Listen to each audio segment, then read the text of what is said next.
Hi guys, this is the Prince of Macedon, and I'm doing a Rome Total War multiplayer battle. This is the Macedon versus Armenia battle. I command the Macedonians here, and my opponent is Cornelius Maximus Mivius in command of the Armenians. You can see my army. I have 5 units of royal pikes, 5 archers, 5 squadrons of companion cavalry, and 2 more squadrons of Greek cavalry.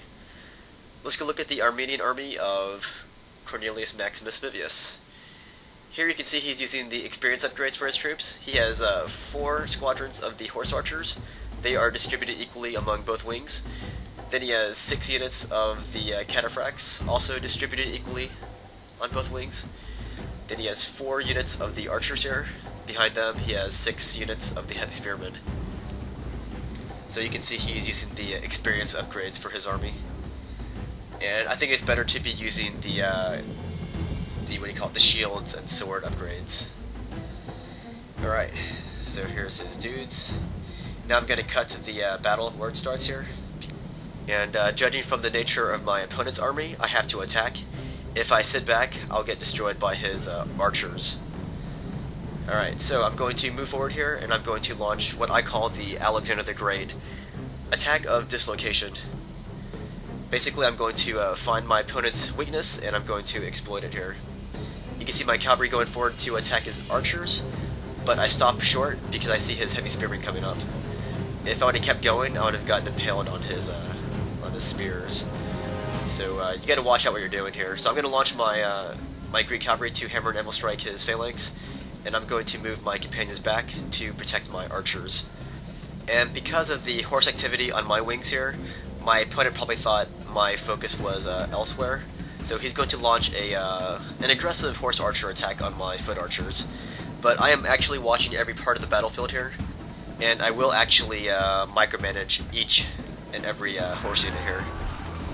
So basically you have to keep your attention everywhere, and you have to control each horse unit individually. At least that's my style, and that's micromanagement there. And look all around the battlefield, you can see I'm doing different things with each of my horse units. And that's a good way to increase the lifespan of your troops. Alright, so I took my Greek cav and I launched a hammer and anvil strike on his heavy spearmen there. So I routed one of his units, and I let his cataphracts come, because I knew that if they kept charging, they would run into my spears from the other side. So you have to pick and choose where you micromanage, because you can't realistically micromanage each and every unit. But if you pick and choose what your priorities are, then you can maximize the effectiveness of your dudes. Alright, here in this case, my dudes were out of the phalanx formation right here. I was too busy concentrating on the cavalry fight all around. And from time to time, I'll drop in with a hammer and anvil strike here on his dudes. So basically what I'm doing is I'm maintaining pressure wherever I can. Because if you stop pressuring your opponent here, then he can easily regroup and destroy you. Especially considering that my opponent has all those horse archers. If I sat back, he would just shoot me to death. So I'm going to do what I can to not let that happen. You can see me using my spears to support my cav whenever I can. And here I managed to rout his phalanx and also some of his cataphracts. So that was a very decisive moment in the battle. That said, my opponent is starting to withdraw whatever cavalry he can. He's going to try to regroup his army and save what he can. So my opponent's going into salvage mode right now. But that said, doing so is going to mean letting his foot archers hang out to dry.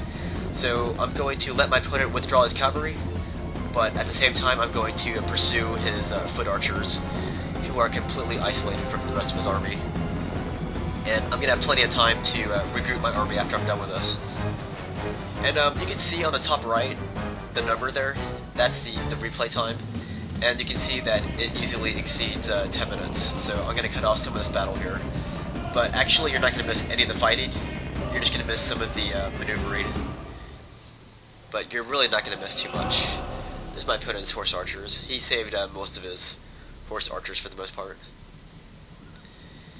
Alright, and during that attack on his foot archers, that meant I also let my foot archers get isolated too.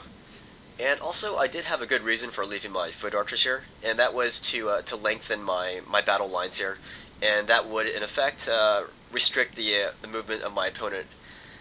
And my opponent could attack my foot archers if he wanted to, but that would mean bogging his horses down in a fight in which my army could potentially reinforce my foot archers. So they're kind of bait, but they're kind of not. So there really is a method here to my madness, as it seems. So here comes my phalanx coming forward here. And now his horse archers are going into melee mode. He's going to go in for a charge against my foot archers, which was to be expected. So I'm going to try here to rescue my foot archers with my companions, but you can see that his horse archers are a lot closer to my guys than my companions are. So my rescue operation might be in vain, but at least by pressuring them, I might be able to save a few foot archers. So in my opinion, it was well worth the risks there. But you can see I failed in my mission there. In some other cases, you might want to just let your foot archers die, but here I thought I had the chance to save them, and I did not hesitate to try. Alright, so I'm bringing up my phalanx here to put some pressure on his cataphracts. Because cataphracts are slow moving and because they have very weak endurance, I can get away with pursuing his cataphracts with foot troops. And during this time I'm going to chase down his horse archers with my companions. In most cases you don't want to chase horse archers with heavy cav, because in most cases your guys will be able to catch the horse archers anyways, and your guys will just get tired, and plus you'll lose a lot of your horses from all the arrows flying at you. But there's an exception to each rule, and in this case I figured this was the exception. I wanted to chase down my opponent's horse archers, plus there was very little room for his horses to maneuver because we were so close to the border already. And plus my opponent wasn't micromanaging his horse archers in this case, so I was able to catch them. And if I managed to destroy all of his horse archers in this battle, then that would have meant his cataphracts would have less diversity to work with. So basically it'd be just cataphracts versus my royal pikes, which would pretty much favor my royal pikes in this case. So by destroying his horse archers, it would have made the battle so much easier for me. But my opponent's going to try to rescue his horse archers with his cataphracts. Here they come.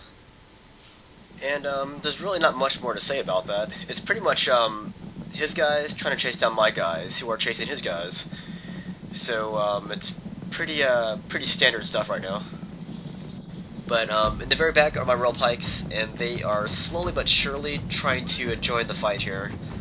And once my pikes do join the fight, then it's going to be a lot tougher for my opponent to carry on the battle, because he only has cavalry now. Alright, so I'm going to lose one of my companions here from his horse archers just shooting my dudes. But in the process, I'll be able to retreat one of my companions away. So it was kind of a fair exchange. I took out some of his horse archers at the expense of one companion unit. And here I cut off like several minutes of the battle, but basically what I did was I regrouped my army together, and now I'm going to aggressively pursue his cataphracts with my royal pikes. And he still has two horse archer units left. But in this case I'm going to offer up one of my royal pikes as bait, and I'm going to tempt my opponent to attack him, and here it is. He's going to attack the flanks of my isolated royal pike unit there. And that's exactly what I wanted, because now I can fight his cataphracts without them running away. And during this phalanx versus cataphract fight, I've got my companions in the back chasing away his horse archers. And without the cataphracts, his horse archers aren't going to achieve too much. So his horse archers needed his cataphracts, and his cataphracts needed his horse archers. And in case you're wondering, my opponent set the rules here. That's why he had so many horse archers. And I was okay with that, because he told me the rules when I joined, and I joined it, so it's nobody's fault here. Alright, so my opponent quit the battle at this point, but he admitted defeat though. So we'll look at the results here. You can see that there was lots of bloodshed on both sides here. Anyways, good game to my opponent, Cornelius. Hope you guys enjoyed the battle.